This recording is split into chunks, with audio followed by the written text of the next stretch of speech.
I have been questioning the education system for quite some time in the UK. When I knew I was going to be a dad, all these questions start coming up for you when you're a dad, when you're going to be a dad.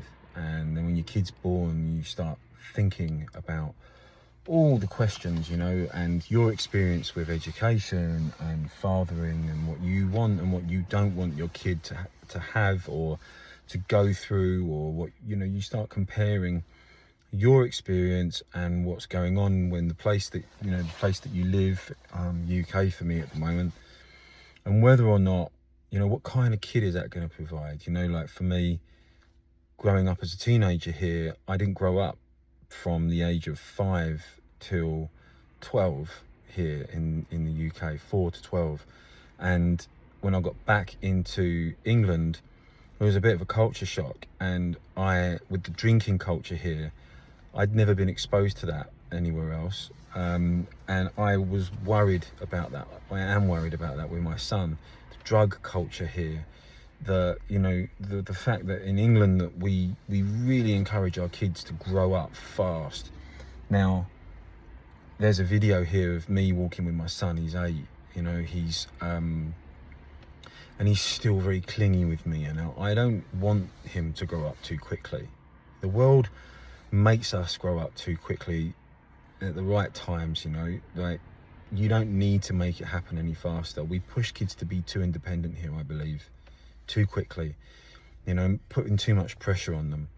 Now, some people might think that that's good because that's building your kid for the world.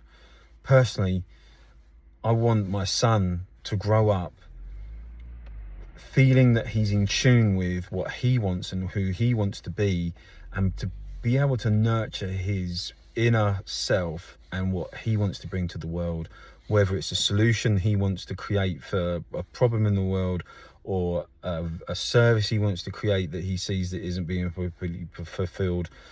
I don't think that you think dynamically or independently or creatively if you've been in an environment since you were 5 when you started school until 18, if you do tertiary education even longer, if you've been told to sit down and comply and given one set of rules essentially on how to learn. I believe that education should be, I did not thrive in school. I hated school. And I have ADHD, which now would make me understand a lot of the reason why I just sitting down on a plastic chair and having to put my hand up to go to the toilet when I wanted to. And the pressure of being a cool kid versus a nerd. If you actually wanted to do well, you were a nerd. And I wasn't very self-confident, come from a broken family, and I just wasn't a very confident kid.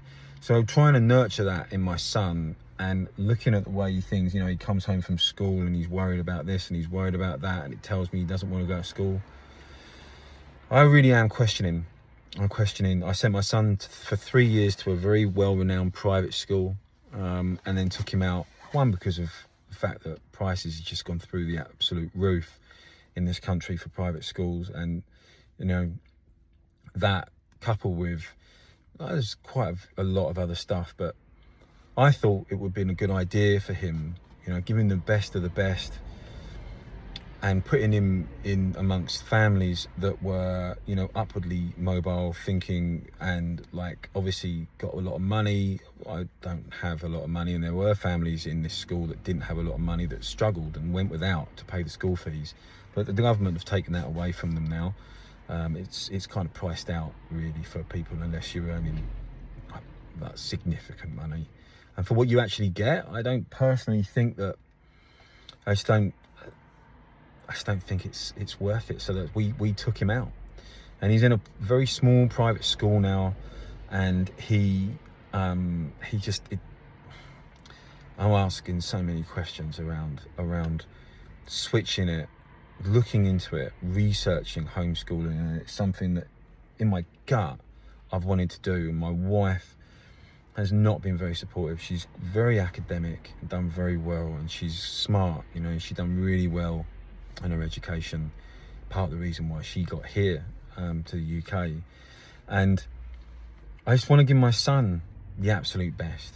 And I know if I upload this video, I know that I'm going to get a lot of people that are going to be thinking, dude, why would you homeschool your son? Put him in a school. It's so much better for him socially and this and that. But there's always a second hand. There's always another side to the coin. So many people are homeschooling now.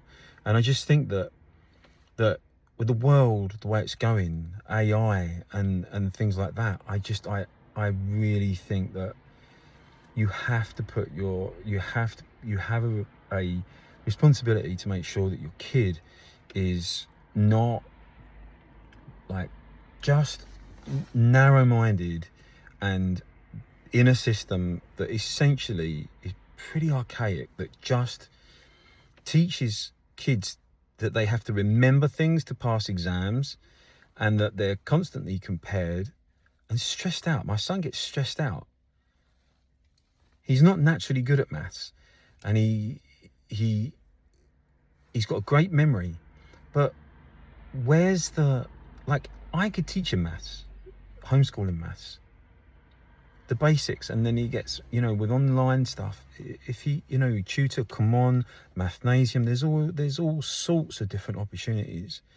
But in school, he's got no choice. He has to sit there and do it. I just think that homeschooling would provide him with an opportunity to be a lot more, he's a very inquisitive kid, to have, he would follow his own intuition. Oh, daddy, I'm really interested in this. Like at the moment, he's going crazy about like sharks and stuff like that. He's so interested. So if he's interested about that, why wouldn't we follow that? Why wouldn't we nurture that interest? And he's talking about, I want to be a doctor for animals. So, I bought him all these sticker books, and I bought him all these stuff about sharks. He's really interested. He's still interested about dinosaurs. I mean, why not spend more time on that rather than just the maths? I mean, maths and English is important, and you can spend time on that, but less. In school, you don't have the option. You have to sit there and shut up and just get on with it.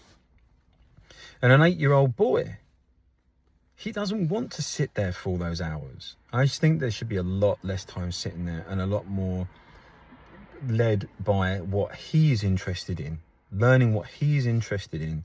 And yeah, anyway, videos now nearly 8 minutes, and I would love to hear from any families that have watched this that are thinking about it, have and are doing it, or have, any kids out there that are neurodivergent, ADHD. Like my son is definitely neurodivergent, not neurodiverse, and we're trying to get him looked at the moment. We're in the system, but it takes 18 months in the UK to get assessed. So we're looking at other options now. I might pay for that, but it's another example in the UK that if you don't fit in the box, you're labelled, just so the school and the parents can go, he's autistic, or he's got ADHD, so it's not our fault. I don't want to label my son in a way, but if he does have these things, if he's neurodiverse, then I think that's great. And then I know I understand him more, and I can mold things and change things. If I'm really honest, I'm seriously considering taking my son out of school for a year or 2 years and just seeing how it goes. I'm lucky enough to be in a position where I can spend time with him and my business runs, and I don't need to be there. And I dream of a world where I could just up and go with him to different countries, and we can learn in the world of culture, and teach him how to cook and teach him how to chop a tree down, and all these different things that I think have just been lost.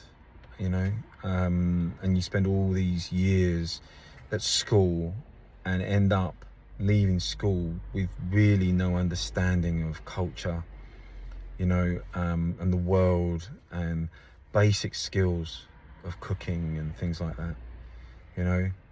how to dress a wound, how to soothe a burn.